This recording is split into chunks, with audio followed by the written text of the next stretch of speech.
A União Soviética também tinha muito petróleo. A União Soviética imensas jazidas de petróleo, imensas reservas, e soube aproveitar muito bem essa riqueza petrolífera, né? Isso foi muito importante para permitir que essa potência tão rapidamente emergente conseguisse fazer frente ao colosso norte-americano. Em cenário de Guerra Fria, em que o mundo é dividido em dois blocos opostos, a autossuficiência petrolífera de um país pode representar sua autonomia política em relação às superpotências. Nessa época, alguns países periféricos como Venezuela, México, Nigéria, começam a produzir petróleo, tornando-se pontos-chave na disputa geopolítica mundial. Cuba tinha uma produção petrolífera muito insignificante, né? Praticamente comprava quase todo o seu petróleo da Venezuela. Mas o fato de Cuba, né, logo depois de 59, nacionalizar o seu petróleo, fez com que os Estados Unidos ficassem extremamente preocupados com que isso acontecesse em outros países, né? Foi quando eles foram em cima da Venezuela, que estava desenvolvendo uma política um pouco mais nacionalista em relação ao petróleo, negociando com a cabeça mais erguida diante das grandes empresas norte-americanas.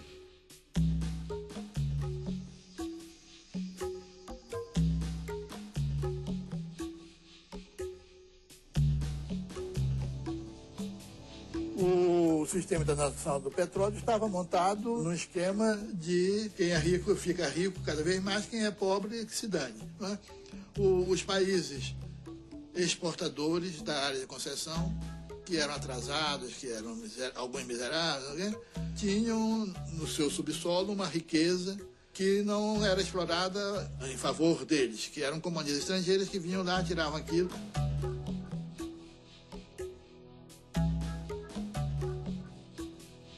Foi justamente em 61, quando havia uma tendência dentro da Venezuela, no sentido de uma posição mais nacionalista em relação ao petróleo, que o ministro do petróleo venezuelano procurou o sheik da Arábia Saudita, né, para tentar conversar coletivamente sobre como os exportadores, produtores de petróleo podiam ter acesso a um controle mais efetivo sobre essa comercialização. Em 1960, nasce a OPEP, reunindo os 5 maiores países produtores de petróleo: Arábia Saudita, Irã, Iraque, Kuwait e Venezuela, que juntos representavam mais de 70% da produção mundial. O objetivo da OPEP era assumir o controle da produção e dos preços do petróleo, enfrentando o poder das companhias internacionais. Se há, em determinado momento, uma tendência baixa, o que esse grupo de países produtores poderia fazer? Diminuir a cota de produção de cada um dos seus países membros. Na década de 70, o Oriente Médio, onde se localizavam 2/3 das reservas mundiais de petróleo, torna-se uma região de conflitos, produzindo instabilidade e incertezas nos países importadores de petróleo.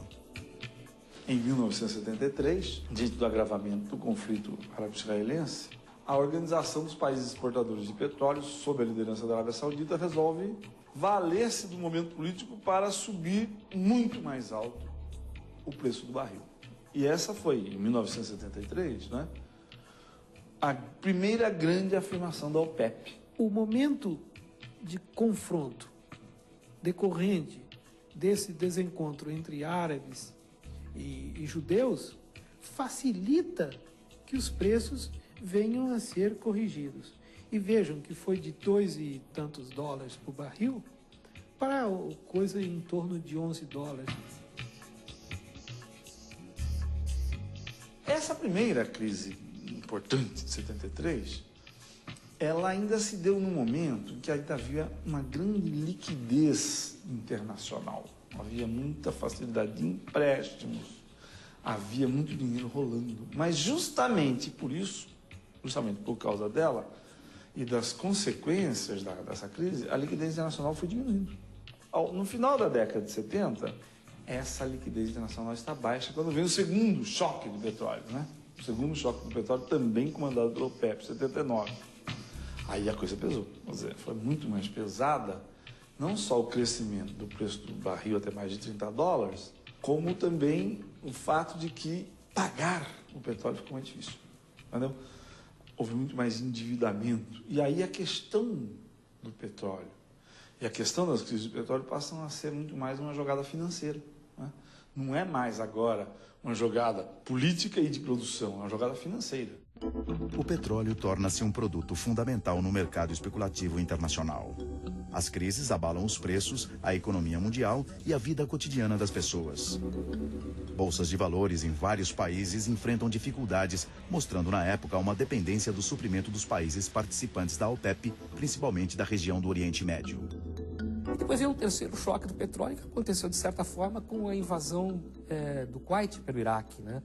Que dessa vez talvez o impacto tenha sido menor, não só porque o mundo estava um pouco mais preparado para o golpe de uma nova instabilidade, mas o mundo aprendeu a se preparar também, né, para essas eventualidades.